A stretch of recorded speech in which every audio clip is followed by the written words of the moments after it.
how much of that process is spent meeting with representatives and senators? Well, this year it was tricky because of COVID, you couldn't get in the Capitol. So, as Mr. Melendez indicated, much of what you get to do is, that informal, you're running somebody in a meeting, you're running somebody hall, and you didn't have that this year. So it was important to have those pre-existing relationships where you could get those guys on the phone, where you could talk to the chairman of the committee, where you could get a text in. Particularly the Senate was completely locked down. The House, you could get in with an advanced meeting. So this year was less contact with members. Typically, that's the name of the game.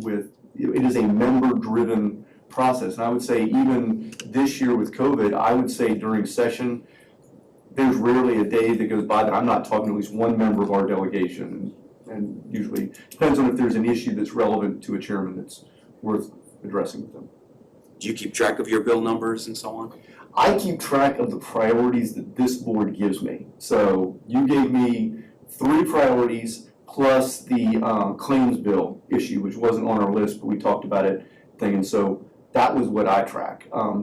We try and be abreast of what's going on, so if it's something that creeps up that could hurt Osceola County or could potentially help us, we can jump in and add that issue. But I can tell you, Jessica and Jim and her team, they're 10 times the education experts than I'll ever be. My job is to work on those issues that you assign me to work on, or that during the session the superintendent directs me to do.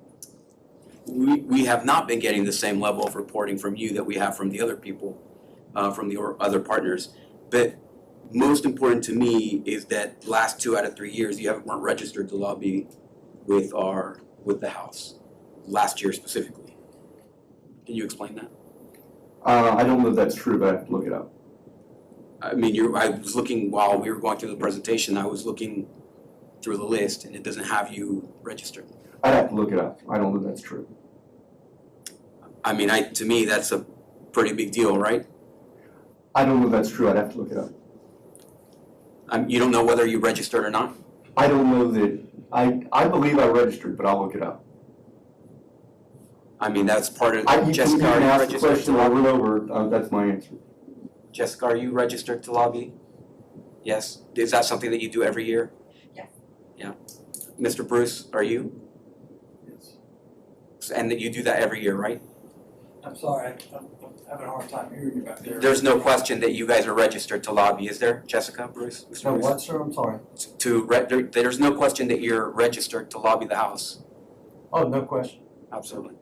And Jessica, I imagine the same thing, right? Okay, because that to me is particularly disturbing that we may have a lobbyist who's not registered to lobby on our behalf, yet as the chairman Lavela said, you were lobbying him. Can you explain that? Is that, I'll look it up, but I know you've asked. I have to before. ask, Frank, Yes. I guess I'm interested to know what the point of the conversation is, so, and please educate me. So we have our legislative session update, right? And we have been updated. Are you specific, is this a conversation that we need to have right this moment? Or is this something that we need to have more information on? I'm trying to understand, like, what's the point of this particular conversation? To me, it's of particular interest when we talk about trust, transparency, and good governance, that if we are hiring a consultant to do a specific job, they're licensed to do that actual job. Otherwise, it seems like not only are we wasting the money, that Mr. Kruppenbacher, what's the legality involved in that situation? If you're not registered to lobby the House of Representatives and you lobby the House of Representatives, what does that mean exactly? Do you know? Yes, the penalty is on the person who's not registered. So it's a non-issue for us as a school board, except that it makes us look pretty bad that we have a lobbyist who's lobbying without being registered. Is that correct? I have a dim view of the legislature, so I don't know that anything they look at they think is bad, but the reality is it would be raised and the lobbyist would have to deal with the individual issue. So this is a personal issue, Since- not a Is that a board issue. personal issue? So just, again, please help me understand Yes. so that I'm not, I think it is a legitimate question that has been asked, is the person we hired to lobby registered to lobby? not, I think it is a legitimate question that has been asked, is the person we hired to lobby registered to lobby in It'd really be three questions. Yeah. You registered to lobby the governor, the Senate, or the House. I've always known you to register, so I think we need to find out what the glitch is here, if there's a glitch or what's happening. And so that I don't have my words misconstrued, my question was based on your comment that the district itself is not, there's no liability for us, this is an issue for whomever, Right. correct? That was the question I was asking, I wanna make sure that's clear on the record. Well, I think that whenever we have a contract in place, then this would be definitely an issue. I don't know how this becomes a personal issue. This is certainly a school board issue. When we go through and I pulled the contract this afternoon, and I can go line by line, you can see my form, I've got a lot of highlights here that, in my opinion, I'm no lawyer, but not only is Mr. Horner in breach of the contract that we have here, but not being registered with the House and coming here and presenting in such a fashion to me is highly and extremely inappropriate. The first one, consultant shall provide lobbying services on behalf of the school board's interest and shall provide detailed reports and program evaluations that document such efforts. A detailed performance criteria is attached to this, and if you go through that Exhibit A, none of these are done. So to me, that's exactly the type of thing that this school district, all the pats on the back that we receive, goes to waste when a situation like this takes place, especially considering when there's relationships involved that go beyond the school district and the board. I understand, I do wish that I would have had some information about that ahead of time, because I thought we were having a legislative update, so it's a little bit Can I of a make surprise, recommendation? but it's okay. Can I make a Yeah, recommendation? can we talk about, Since Mr. Warner said he wants to go back and look at everything, could this be assigned to Dr. Pace and I to look into and report back to the board? Yeah, I think we should move As on. to I don't the- want to spend all as to night. the- Termination of lobbying contract with Macy Island, to speak about what Mr. Kruppenbacher had mentioned earlier. I'd like to read the following into the record based on the email I received from the Department of Ethics from Tallahassee. So it essentially says, regarding Mr. Horner's registration to lobby, our committee has received 2 contracts for Mr. Horner for Osceola County School District. The first was received on 3/3/2018 and terminated 12/31/2018. The second contract was received last Wednesday, 7/14/2021, which was the day after the meeting where he presented the legislative update. And I continue, it expires 12/31/2022. Thus, it appears Mr. Horner was not in compliance.